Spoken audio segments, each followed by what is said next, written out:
Bismillahirrahmanirrahim. Assalamu alaikum warahmatullahi wabarakatuh.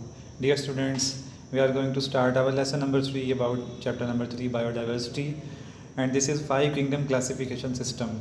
आप classification के बारे में शुरू से पढ़ते आ रहे हैं और क्लासिफिकेशन के लिए जो सिस्टम्स बनाए गए उसमें 2 किंगडम और 3 किंगडम सिस्टम बनाया गया, लेकिन इनकी बेसिक्स, इनकी बुनियादें इतनी स्ट्रॉन्ग नहीं थी। नई नई डिस्कवरीज़ ने बायोलॉजिस्ट्स को इस बात पे मजबूर किया कि वो एक नया सिस्टम ऑफ क्लासिफिकेशन बनाएं। सो उसके लिए जो है रॉबर्ट वाइटेकर ने 1967 में एक सिस्टम डेवलप किया जिस is called 5 kingdom classification system.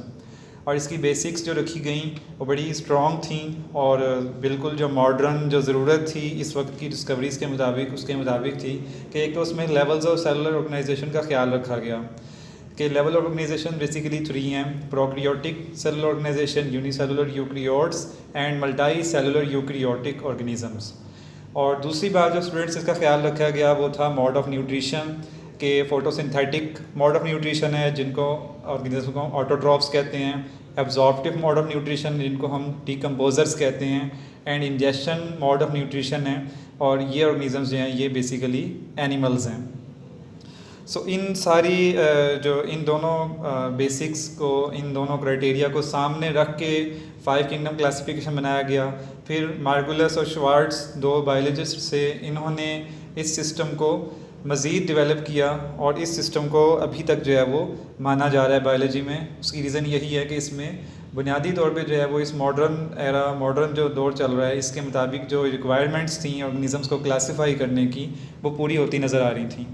So first kingdom is kingdom Monera. Kingdom Monera जो है ये सबसे सिंपल जो बॉडी स्ट्रक्चर रखने वाले ऑर्गेनिजम्स हैं और वो प्रोकैरियोटिक सेल्स रखने वाले ऑर्गेनिजम्स हैं, ये उन पर मुश्तमिल होता है। और मोनेरस जो होते हैं वो यूनिसेलुलर होते हैं, लेकिन यूनिसेलुलर होने के बावजूद बाज़ औक़ात ये चेन्स और कॉलोनीज़ बनाते हैं और इकट्ठे होकर रहते हैं।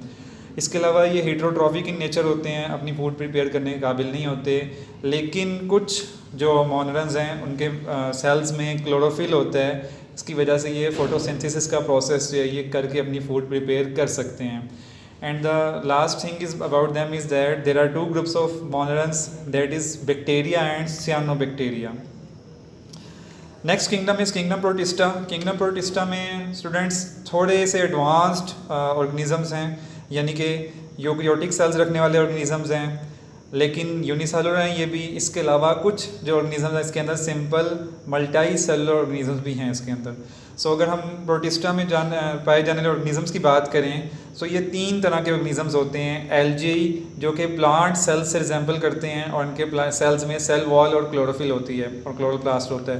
इसके अलावा प्रोटोजोन्स हैं और ये ऑर्गेनिजम्स जो हैं ये एनिमल सेल से जो है रिजेंबल करती हैं और इनके अंदर क्लोरोफिल नहीं होता, ना ही सेल वॉल होती है। और कुछ प्रोटिस्ट जो होते हैं वो फंजाई लाइक होते हैं, यानी फंगस की तरह के होते हैं। तो ये सारे के सारे ऑर्गेनिजम्स जो हैं ये किंगडम प्रोटिस्टा में पाए जाते हैं, जो मोनेरन्स से थोड़े से एडवांस होते हैं और लेकिन इनकी जो सेलुलर ऑर्गेनाइजेशन है वो यूकैरियोटिक है। यानी सारे 5 किंगडम्स के अंदर सिर्फ जो हमने पिछला किंगडम पढ़ा मोनेरा, सिर्फ वो प्रोकैरियोटिक ऑर्गेनिज्म से मुश्तमिल होते हैं, बाकी सारे के सारे यूकैरियोटिक पे मुश्तमिल होते हैं।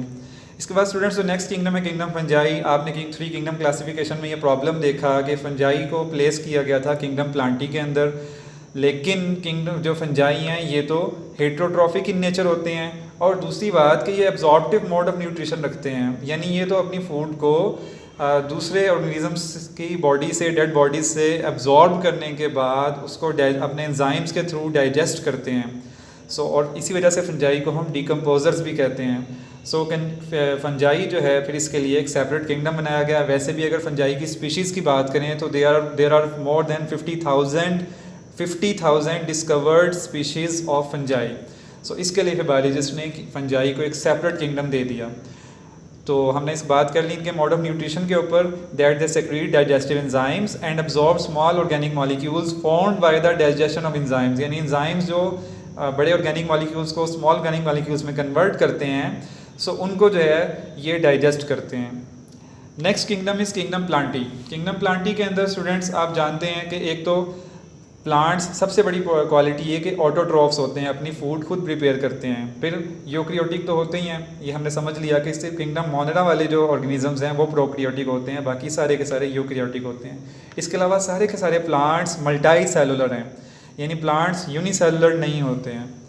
So they have autotrophic nutritional mode and they have multi cellular sex organs, और इनकी लाइफ जो है वो एम्ब्रियो से स्टार्ट होकर एक पूरा लाइफ साइकिल चलता है, जो इंशाल्लाह ताला हम नेक्स्ट क्लासेस में पढ़ेंगे भी उसके बारे में। सो पूरा एक लाइफ साइकिल होता है इन प्लांट्स के हवाले से। इसके अलावा जो प्लांट्स के अगर टाइप्स की बात करें तो दो टाइप्स हैं, flowering plants and non flowering plants. So flowering plants और नॉन फ्लावरिंग प्लांट्स जो हैं ये इनमें जो है मॉसेस और फर्न्स होते हैं। इसके अलावा जो लास्ट किंगडम है स्टूडेंट्स वो है किंगडम एनिमेलिया। किंगडम एनिमेलिया भी यूनिसेलुलर यूक्रियोटिक मल्टी सेलुलर होते हैं, और ये कंज्यूमर्स होते हैं। Consumers are the organisms which consume the food of other organisms. इसी तरह से एनिमल्स का जो डाइजेशन जो मोड ऑफ न्यूट्रिशन है वो इंजेस्टिंग मोड ऑफ न्यूट्रिशन है, ठीक है। वो फूड खाते हैं और बाकायदा एक कैविटीज स्पेशल एक सिस्टम होता है जिसके अंदर वो अपनी फूड को डाइजेस्ट करते हैं, और इनके सेल्स में सेल वॉल नहीं होती है, लेकिन ये प्लांट्स के बरक्स ये मूवमेंट शो करते हैं, एनिमल्स कैन मूव। तो स्टूडेंट्स ये हमारे किंगडम 5 किंगडम्स की डिटेल्स थी। आपके लिए हम इसको रिवाइज़ कर लेते हैं कि सबसे पहले जो बेसिक्स थी, जो बुनियादें थी वो दो थी। एक तो था सेलुलर ऑर्गेनाइजेशन, प्रोक्रियोटिक और यूक्रियोटिक की बुनियाद पर हमने ये सिस्टम बनाया, और दूसरा मोड ऑफ न्यूट्रिशन की बुनियाद पर ये सिस्टम डेवलप किया गया। फिर हमने किंगडम मोनेरा, प्रोटिस्टा, फंजाई और प्लांटी और एनिमेलिया के ऑर्गेनिजम्स के करैक्टरिस्टिक्स को स्टडी किया। तो आज के लिए जो होमवर्क है वो यही है आपका होमवर्क, कि आपने एक तो बेसिस ऑफ क्लासिफिकेशन को प्रिपेयर करना है। ये एक शॉर्ट सा क्वेश्चन है लेकिन बहुत इंपॉर्टेंट बात है कि किन बेसिक्स पर हमने ये किंगडम सिस्टम बनाया था। और इसके अलावा आपसे क्वेश्चंस के तौर पे ये पूछा जा सकता है कि what are the characteristics of kingdom monera, protista, fungi, plantae and animalia. So you have to prepare this topics and very important. अगर हम इंपॉर्टेंस की बात करें तो इस चैप्टर में सबसे इंपॉर्टेंट, क्योंकि सारे ऑर्गेनिजम्स जो हैं उनके बेसिक करैक्टरिस्टिक्स जो हैं वो हमें पता होंगे तो हम क्लासीफाई करेंगे और फिर उनको जो है उनके ऊपर हम फर्दर वर्किंग करेंगे। So this topic is very very important in this chapter. तो कल इंशाल्लाह ताला हम जो हैं नेक्स्ट टॉपिक के साथ जो है वो जैसे वायरस के हवाले से बात करेंगे कि वायरस जो हैं वो 5 किंगडम्स के अंदर क्यों शामिल नहीं किए गए। फिर इस तरह से जो है बायोलॉजिकल नेमिंग, हमने ऑर्गेनिजम्स के नेम्स कैसे सजेस्ट किए, इनके रूल्स के बारे में इंशाल्लाह हम कल पढ़ेंगे। तब तक के लिए अल्लाह हाफिज़।